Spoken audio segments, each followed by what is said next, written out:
ఏపీలో ఎన్టీఆర్ భరోసా పెన్షన్ల పంపిణీ ముమ్మరంగా జరుగుతోంది. సచివాలయ సిబ్బంది ఇంటింటికి వెళ్లి లబ్ధిదారులకు 7,000 రూపాయల పెన్షన్ అందిస్తున్నారు.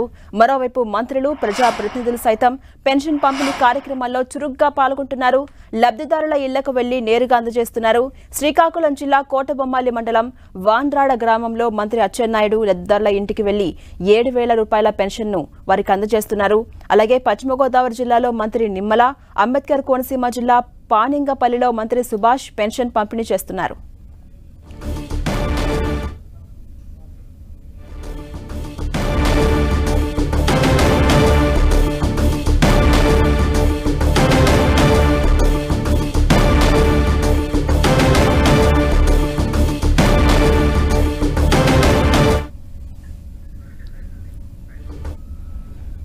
ఇదే అంశంపై మరింత సమాచారం మా ప్రతినిధి రవిచంద్రన్ అందిస్తారు. రవిచంద్ర, ఏపీలో పెన్షన్ల జాతర కనిపిస్తోంది. ఇప్పటికే సీఎం చంద్రబాబు మంగళగిరి పెనుమాకలో ఎస్టీ కుటుంబ సభ్యులకు పెన్షన్ అందజేసి కార్యక్రమాన్ని ప్రారంభించారు. అప్డేట్స్ ఏంటి? ఝాన్సీ టీడీపీ అధినేత ముఖ్యమంత్రి చంద్రబాబు కొద్దిసేపటి క్రితమే మంగళగిరి నియోజకవర్గంలోని పెనుమాక గ్రామంలో ఒక ఎస్టీ కుటుంబానికి బానావత్ పాములు అనే వ్యక్తి కుటుంబానికి పెన్షన్ అందజేశారు. 7,000 రూపాయలు అందజేశారు. అయితే వాళ్ళ ఇంట్లో మొత్తం ఆయన కుమార్తె కూడా వితంతువుగా ఉన్నారు. ఆమెకు కూడా పెన్షన్ చంద్రబాబు అందజేశారు. అయితే అక్కడికక్కడే ఆయన భార్య కూడా ఉంది. రాజధాని ఏదైతే రైతు కూలీలకు ఇచ్చే పెన్షన్ 5,000 కూడా ఆయన భార్యకు కూడా అందజేశారు.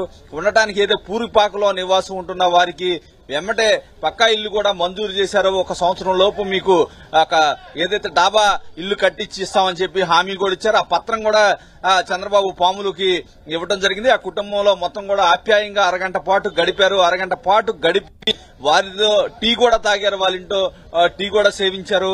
వారు చాలా ఆనందోత్సాహాలు వ్యక్తం చేస్తున్నారు. ఎందుకంటే ఒక ఎస్టీ కుటుంబం ఏదైతే చాలా పేదరికంతో ఉన్నారు, అప్పులు పాలైపోయారు, వ్యవసాయం చేసి వారు ఆర్థికంగా ఇబ్బందులు ఉన్నారు. కుమార్తె ఏమో వితంతువు, అదేవిధంగా మనవళ్ళు ఉన్నారు. వారు కూడా పరిస్థితి కూడా అంతంత మాత్రమే. ఈ విధంగా వారు కూడా అనేక ఇబ్బందులు పడుతున్నారు. ఈ నేపథ్యంలో వారి కుటుంబాన్ని ఆదుకునేందుకు స్వయంగా రాష్ట్ర ముఖ్యమంత్రి వాళ్ళ ఇంటికి వచ్చి పెన్షన్ల పంపిణీ కార్యక్రమం, ఎన్టీఆర్ భరోసా కార్యక్రమం ప్రారంభించడాన్ని చాలా హర్షం అయితే వారు వ్యక్తం చేస్తున్నారు. తర్వాత జరిగిన సభలో కూడా అనేక అంశాలను కూడా చంద్రబాబు ప్రస్తావించారు. ఇప్పుడు వరకు కూడా రాష్ట్ర వ్యాప్తంగా దాదాపు 30% పెన్షన్ల పూర్తయిందని చెప్పి సమాచారం వస్తుంది. ఏదైనా మొత్తానికి చంద్రబాబు ఈ రోజు చాలా ఆసక్తికర అంశం కూడా ఇక్కడ చర్చించడం జరిగింది. నారా లోకేష్ నియోజకవర్గం కావడంతో ఇక్కడ అభివృద్ది పట్ల కూడా ఆయన చాలా చాలా చాలా హామీలు అయితే మనకి ఇక్కడ ఇచ్చినట్టు కూడా కనిపిస్తుంది. ఏదైతే గతంలో పెన్షన్ల గురించి ఎన్ని ఇబ్బందులు పడేవారు, ఈనాడు ఆ పరిస్థితి మారింది. అందరూ కూడా పేదవారు, అర్హులైన వారందరికీ పెన్షన్లు ఇవ్వడం జరుగుతుందని చెప్పారు. ఏదైతే ఒకే రోజు పేదల కోసం 4,408 కోట్లు ఖర్చు చేసిన చరిత్ర చాలా నాకు సంతృప్తినిస్తుందని ముఖ్యమంత్రి చెప్పడం జరిగింది. పింఛన్ల పంపిణీ మొదటి అడుగు మాత్రమే అని చెప్తారు. ఏదైతే ఆర్థిక అసమానం తగ్గించి పేదరికం లేని సమాజాన్ని సృష్టిస్తానని కూడా ఆయన స్పష్టం చేశారు. ఏదైతే గత ప్రభుత్వం తప్పులన్నీ కూడా తవ్వే కొద్దీ బయటపడుతున్నాయని కూడా చెప్పారు. ఏటా పింఛన్ల కోసం ఏటా 34,000 కోట్లు ఖర్చు చేస్తున్నాం. 5 ఏళ్లలో 1,20,000 కోట్లు పైగా పింఛన్ల ఖర్చు చేస్తామని కూడా చంద్రబాబు ప్రకటించారు. నిత్యావసర ధరలకు కళ్యాణం వేస్తామని చెప్పారు. వాస్తవాలను ప్రజలకు చెప్పి అబద్దాలను భూస్థాపితం చేస్తామని కూడా చెప్పారు. ఇప్పటికీ కొన్ని చోట్ల అసత్య ప్రచారాలు చేస్తున్నారని చంద్రబాబు వారిపై విరుచుకుపడ్డారు. పేదవాడి ఆకలి తీర్చేందుకు త్వరలోనే 183 అన్నా క్యాంటీన్లు ప్రారంభిస్తామని కూడా చంద్రబాబు చెప్పడం జరిగింది.